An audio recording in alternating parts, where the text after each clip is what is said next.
but that's life. But anyway, so my name is Keith Stith. I don't have to stand, right? We can make No, it real informal. if you're Okay, comfortable, good. they're comfortable. Absolutely. And first of all, thank you for inviting me here. It's good to see you brothers. It really is, and it hits me here because you are important to me. But my name is Keith Stith. I'm the Deputy Chief of Police at Rochester Police Department. If I talk funny, it's because I'm from New Jersey, right? So I got that New Jersey accent. I've been in law enforcement for over 30 years. I retired as a police chief in New Jersey. Here's the story. So I retired. I get a call from Mayor Evans, and he asked me would I be willing to come up to address the police and citizens interaction. He told me there's a gap, a mistrust between the citizens and the police. So I agreed to come up, and when I got here, he did not tell a lie. There is a huge gap, and we need to work on it. I've been here a year and a half, and we have done some program for the police and also for the community. One thing on the policing side, we started a culture immersion program. In this city, 86% of the police officers are white, right? And we are in a majority minority city. That's not good. That's a public safety issue within itself. There needs to be a balance there. So, and also the officers that we get are not from the city. They from outside the city or a different county. They don't understand the historical context of this city. So we created this culture immersion program. In fact, it's going to be Monday. It's the third one. It's going to be Monday and Tuesday of next week. And the program is to get the newly sworn officers to understand the nuance and history of the city. And hopefully they'll be able to better interact with our citizens in the city. So what I'm proud of is that there's a consent decree at Rochester Police Department. Anybody know what a consent decree is? The city got sued 53 years ago. Believe it or not, that consent decree is still in place and it's 53 years old, where the judge said that for every one white person, they had to hire 2 minorities. That consent decree still exists. Some African American officers sued the city and they won. Fast forward 53 years, the judge called me over to his office and he said, listen, tell me about this culture immersion program you started. And I explained to him what it is. And what he did an addendum to the consent decree. So moving forward, every newly sworn officer has to go through the culture immersion program. And what's an addendum? Does anybody know? No, I'm learning that. What does it sound like? Addendum. Addendum. So let me give you a hint. A consent decree is a legal order. You have to do it. There's no way around it. And he added, so I'm giving away the answer, but he added to the order that they have to, the newly sworn officer had to participate in the program. So that's important. And equally important is, and it's my responsibility, I don't think I'm gonna have recruitment after July either, but we gotta do a better job of recruiting in the city. We don't do a good job at it. A year ago, recruitment should be community-based. I should be able to ask the ministers, community-based organizations, and schools to help me recruit. We didn't have a lot of success doing that. We have to get much better at that. When your police department is 86% white and 13% minority, I don't know how you're going to change that. And I hate to say that probably won't happen in my lifetime. If the consent decree was 53 years ago, and they were supposed to hire 2 minorities for every one, Yeah. it should have been solved. It should have been solved. It's a whole, don't get me started. It's a whole bunch of opportunities that, and I'm gonna say this, that past, we have had black chiefs that's missed. Again, coming from New Jersey, a real progressive state in terms of policing. My last 5 years in the state of New Jersey, I was lucky enough to be a part of the police reform. If you go into New Jersey State Police reform, there's a section about guardian mindset. I wrote that for the state. It's part of the law in the state. I revised the use of force policy in the state of New Jersey. I have a nephew. He's now 36 years old. He has a mental illness. Every Sunday morning, 2 o'clock, even while I'm here in the city of Rochester, I get a call from a cop, hey chief, I got your nephew here. I'm taking him to the hospital. Every Sunday morning at 2 o'clock like clockwork. But I'd rather get that call Right. than the other call. And we was the first one in the state of New Jersey to train our officers how to deal with folks going through a mental crisis. So in the back of my mind, I got a comfort that something in the place, the state of New Jersey, where I understand, yeah, he's going to do what he want to do. They'll put him in a hospital. He's 33 years old. He can check himself out, right? But I'm confident that the cops of the state of New Jersey handle it the right way. I'd rather have that call than the other call. So I tell folks, I am what I am. I come from a progressive state. I believe in police reform. I believe in police accountability boards. I think if you, in New Jersey, you could be a cop when you're 18. If you're 18 years old and I give you a gun and you could take life and liberty, there needs to be some oversight, all right? Because I'm up here, that's not going to change. It's not going to change. You're not going to change what I was taught in the state of New Jersey. The other piece is that, and this is more of a personal thing for me, what I learned from my mentors. Yeah, I'm a police officer, but I am the beacon of hope. I gotta be. I look around this room, I got an inward smile to see all these beautiful black and brown faces in this room. I'm the beacon of hope.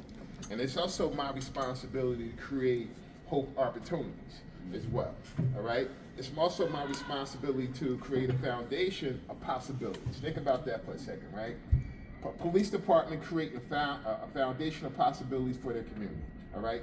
Are we there yet? Not yet, right? But long as I'm here, it's my job to get, not just Keith Stith, but all our officers where we are creating a foundation of possibilities. So how do we get there? Number one, you got to be able to trust me, right? Everybody trust the police here? Yeah. Who don't? Raise your hand. No, if you don't, that's cool. You don't, right? Right? I struggle sometimes too, right? When I don't have this on, I probably dress like this brother right here, right? You think they treat me differently? Yes. You bet they do. Even in the city, we got 700 cops. All the cops don't know me, but it was plenty of time where I walked out of Wegmans and, hey, what's going on? The other thing is that, we got to be able to ask for your input. I'm talking about the police department, right? But when we ask for your input, we got to, we may not agree on everything, but we got to take a hard look because what you say matters. What you say matters. So that's what I want to do while I'm here in the city. Again, you're coming from coming from New Jersey to a different city, and it's important for me to be balanced. We're not perfect. We're trying to get there. We have this. This community we have an uninformed community, and I say that with respect. We just need to educate our community more. We need to speak out more when they don't like some things in terms of policing. Any questions for me? I can go on and on and on. Any questions for me? Before questions, Deputy Chief said we need your input. And some of you said you don't trust the police. Give him some input now. Like what do you think he could do, and I love the way he said it, to bridge that gap between the interaction between police and citizens? Or you could tell him about something else. That was just something he said he was here to address. I just don't remember any good experiences when it came to police. I'm saying as of I have memories when I was young. I remember they thought somebody robbed our house. Say it was 3 in the morning, a police knocking on the door, me and my mom thinking we getting robbed. An experience like that, or an experience when they held my mom during the car with the cuffs and pushing her head during there. So experiences when it comes to police, I just don't remember a good one, from my experiences. Well, I'm sorry for that, and what you said was powerful. I don't. Again, we're not perfect, and I wasn't there for that experience. I don't know the details, but I apologize that you had to see that as a young man. That's cool. Yeah, apologize for that. What else?